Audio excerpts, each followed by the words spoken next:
Shy, alam kong favorite mo to. Maglaro tayo. Ay, oo naman, Kuya Chris. G, game. So, ano bang game yung naisip mong lalaroin natin? Okay, ganito yan. Ang tawag dito ay roll the choco coins. Roll the chocolate coins dito. Ayan. Sa loob ng 30 seconds, ha, paramihan tayo ng ma-shoot na chocolate coins dito sa tongs na ito. Okay. So, i-roll natin siya ng paganyan hanggang try natin siya ma-shoot. Okay, Ganun sige. kasimple. Roll Paramihan tayo. Roll. Okay, game. Ready? Timer. Timer starts now.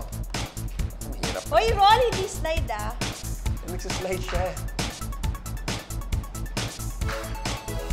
Wala, ba't papunta lahat dun? Ang hirap naman ito, Kuya Chris. Ang hirap nga pala. Uy, bukas na. Kainin na natin. Siya man, no? Ah! Wow! Nakaisa na ako!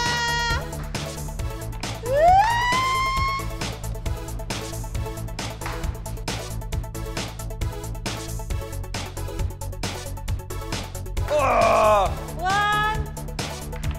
Wala. Sayang. Wala. May mahirap ah. Wow, galing mo Ate Shy, ha? Nakaisa ka. Ako hindi ko nga ma-roll na maayos, eh. nga eh. Shoot mo yun? Ano Ganun ba technique mo? talaga, Anong Kuya. technique mo? Ginaganto ko siya kasi ayaw niya mag-roll ng paganyan. So, ano ginagawa ko, pinapaganyan ko. Ayan, di ba? Yun, Oy, oh, wati ka no? na! Oo O, nga, diba? no? So, Yan pala yung technique. Opo, Oo nga. Kuya Chris. Yun. Wow! Galing! At dahil dyan, ito ang premyo mo. Kailangan mo ubusin itong chocolate coins. Grabe naman, tataba ako nito lalo. Pero ang sarap. Thank you po, Kuya Chris. Pero alam mo, Kuya Chris, ito naisip ko. May tanong din ako. Bakit maraming klase ng tsokolate?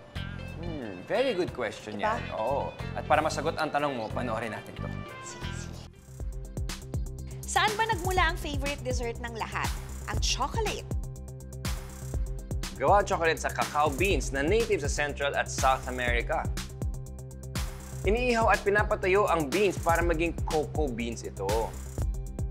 3,500 years ago, nang makalikha ang Olmec people ng inumin mula sa cocoa beans. Mahalaga ang cocoa drink para sa mga Mayan. Iniinom nila ito pag may malalaking selebrasyon. Mga explorers ang nagdala sa Europe ng cocoa mula sa Amerika.